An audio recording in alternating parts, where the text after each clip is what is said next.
गरीब बहन का महलों का ससुराल। ओहो हो, ये गर्मी, इस गर्मी ने तो आते ही अपना कहर मचा रखा है। दोपहर की कड़ी गर्मी में गरीब दीपक अपनी साइकिल पर लकड़ियों का गट्टा लिए जामनगर गांव में अपने छोटे से मिट्टी के बने झोपड़ी के घर के बाहर आता है, जहां दीपक की बूढ़ी माँ शालिनी और छोटी बहन साक्षी मिट्टी के चूल्हे पर रोटियां बना रही थी। माँ, ये लीजिए लकड़ियां। अच्छा, मैं काम पर जा रहा हूँ। दीपक वहां से चला जाता है, तभी घर के अंदर से किसी के खांसने की आवाज आती है। बिटिया, तेरे पिताजी की दवाई का समय हो चुका है, चल उन्हें दवाई देते हैं। दोनों माँ बेटी अंदर अपने घर में आते हैं। अंदर से वो घर काफी छोटा था और एक चारपाई पर शालिनी का बूढ़ा बीमार पति हरिया जोर जोर से खांस रहा था। हरिया एक घातक बीमारी से जूझ रहा था। तभी साक्षी अपने पिता को दवाई देती है। शालिनी और उसका ये परिवार बड़ी गरीबी में अपना जीवन बिता रहा था। उसके परिवार का गुजारा उसके बेटे दीपक की ही कमाई से होता था। दीपक उसी गांव में एक कंस्ट्रक्शन ऑफिस में सफाई का काम करता था, जिसकी आमदनी केवल 300 रुपए रोज थी। अब इतनी कम कमाई में दीपक और उसके परिवार को अपना गुजारा चलाने में काफी समस्या का सामना करना पड़ता था। शाम का समय, सब अपने छोटे से घर में बैठे खाना खा रहे थे। दीपक बेटा, तू अपने गांव के शामू भाई से बात करना साक्षी के रिश्ते के बारे में। साक्षी बिटिया अब जवान हो चुकी है, अब हमें इसकी शादी करवा देनी चाहिए। ठीक है माँ, मैं कल ही बात करता हूँ शामू काका से।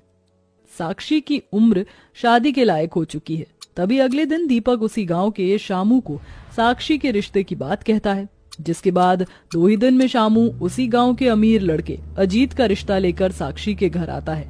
तभी अजीत की माँ वैशाली कहती है, आपकी लड़की तो अच्छी है, पर हम एक ही शर्त पर आपकी बेटी को अपने घर की बहू बना सकते हैं। आपको हमें दहेज में 2 लाख रुपए देने होंगे। क्या 2 लाख रुपए? हाँ, अब आपकी गरीब बेटी हमारे इतने बड़े महल की बहू बनने वाली है, तो आपका तो कुछ हक बनता है ना हमें देने का। जी, हम तो बहुत गरीब हैं, हमारे पास इतने पैसे नहीं हैं। अगर ऐसा है तो हमें नहीं करनी अपने बेटे की शादी आपकी बेटी से।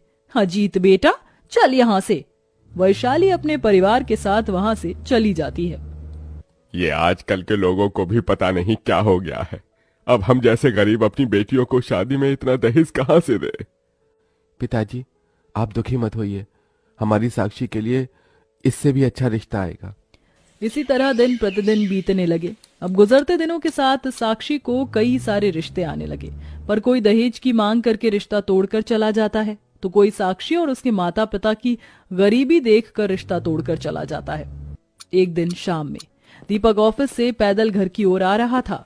तभी एक तेज रफ्तार ट्रक पीछे से आकर दीपक को उड़ा देती है और इस घटना में दीपक का एक पैर कट जाता है, जिसके बाद दीपक जीवन भर के लिए घर में अपाहिज बनकर बैठ जाता है।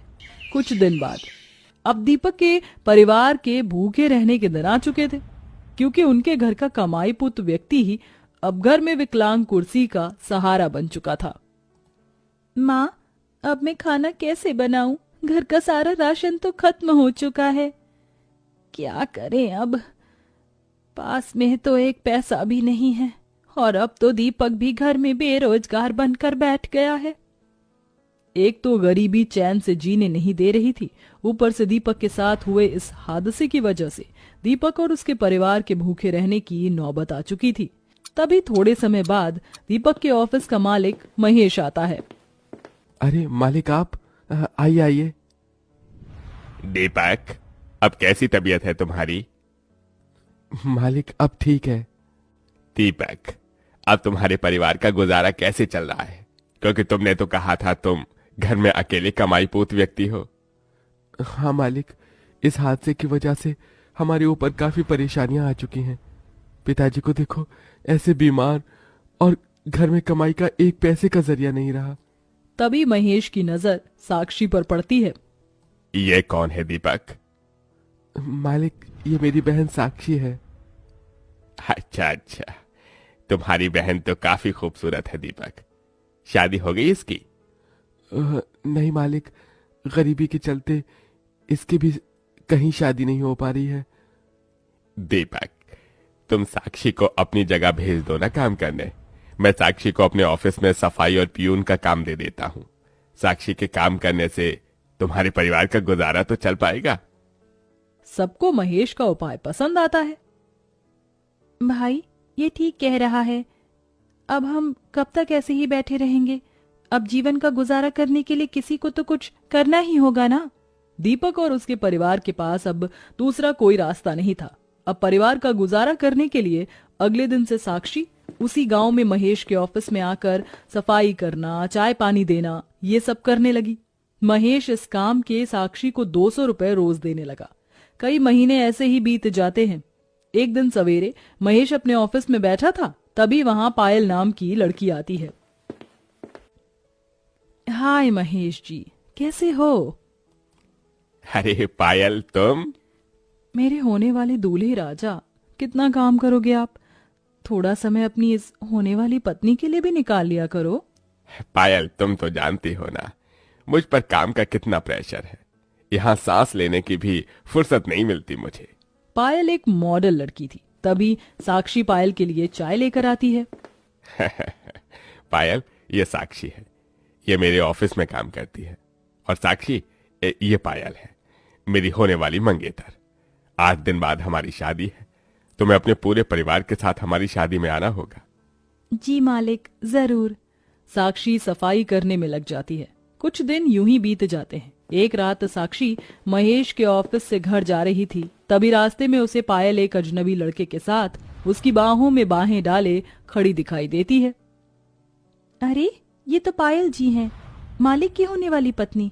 पर ये ऐसे किस लड़के के साथ खड़ी हैं? साक्षी पायल और उस लड़के के करीब जाती है और दोनों की बातें सुनती है।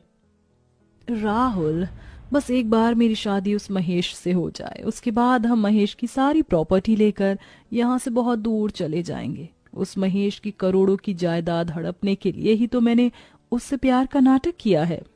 सिर्फ नाटक करना पायल, सच में प्यार मत कर बैठना उस महेश से, वरना तुम्हारे इस दीवाने का दिल टूट जाएगा। ऐसा कभी हो सकता है क्या राहुल? मैं केवल तुम्हारी हूँ और जीवन भर तुम्हारी ही रहूंगी। आई लव यू राहुल, मैं तुमसे बहुत प्यार करती हूँ। ये सुनकर साक्षी के होश उड़ जाते हैं।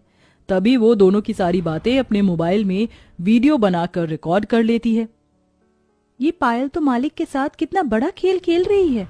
इसका मतलब ये मालिक के साथ प्यार का झूठा नाटक कर रही है। अच्छा हुआ मैंने इन दोनों का वीडियो रिकॉर्ड कर लिया।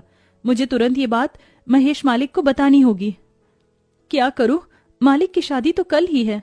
तभी साक्षी दौड़ते हुए उसी गांव में महेश के बड़े से बंगले महल जैसे घर के बाहर आती है। महेश का घर बहुत बड़ा था, जहां महेश की शादी की तैयारी चल रही थी। तभी साक्षी महेश के घर में जाने लगती है तो कोई भी उसे घर में घुसने नहीं देता। क्या करूं? कैसे जाऊं अंदर? मुझे तो कोई घर में घुसने ही नहीं दे रहा। मालिक को ये बात पता चलना बहुत जरूरी है। साक्षी काफी देर तक वहां परेशान खड़ी रही, पर कोई भी उसे घर में जाने नहीं दे रहा था। तभी साक्षी घर चली जाती है। अगले दिन सवेरे महेश के घर में महेश पायल की शादी हो रही थी। तभी साक्षी दौड़ते हुए महेश के घर की ओर आने लगती है। मुझे कैसे भी करके मालिक को ये बात बतानी होगी। इधर महेश पायल शादी के मंडप में बैठे थे। तभी साक्षी दौड़ते हुए महेश के घर के अंदर चली जाती है। महेश का घर अंदर से काफी आलीशान महल की तरह था। रुक जाइए मालिक, ये शादी मत कीजिए। ये सुनकर सारे मेहमान दंग रह जाते हैं और सब साक्षी की ओर देखते हैं। साक्षी, तुम? मालिक, ये पायल आपके साथ प्यार का झूठा नाटक कर रही है। ये आपकी जायदाद हड़पने के लिए आपसे शादी कर रही है। ये किसी और से प्यार करती है मालिक। ये क्या बोल रही हो तुम साक्षी? Are you mad? पागल हो गई हो क्या तुम? तभी साक्षी सबको अपने मोबाइल में पायल राहुल का वो वीडियो दिखाती है, जिसे देखकर महेश और सबके होश उड़ जाते हैं। पायल, तुम मेरे साथ इतना बड़ा धोखा। तभी महेश पायल और उसके परिवार को धक्के मारकर अपने घर से बाहर निकाल देता है। साक्षी, मैं तुम्हारा धन्यवाद कैसे करूं? आज अगर तुम सही समय पर नहीं आती तो पता नहीं आज क्या हो जाता। मालिक, ये तो मेरा फर्ज था। अब कौन करेगा मेरे बेटे महेश से शादी? माँ साक्षी है ना, अब मेरी शादी साक्षी से ही होगी। साक्षी, तुम बहुत अच्छी हो, मुझसे शादी करोगी? ये सुनकर साक्षी दंग रह जाती है। उसके बाद साक्षी महेश को हाँ कह देती है और दोनों शादी कर लेते हैं। जिसके बाद गरीब भाई की बहन महेश के महल जैसे घर की बहुरानी बन जाती है। जिसके बाद महेश साक्षी के साथ और साक्षी महेश के साथ उसके महल जैसे बड़े से घर में खुशी खुशी अपना जीवन बिताने लगे।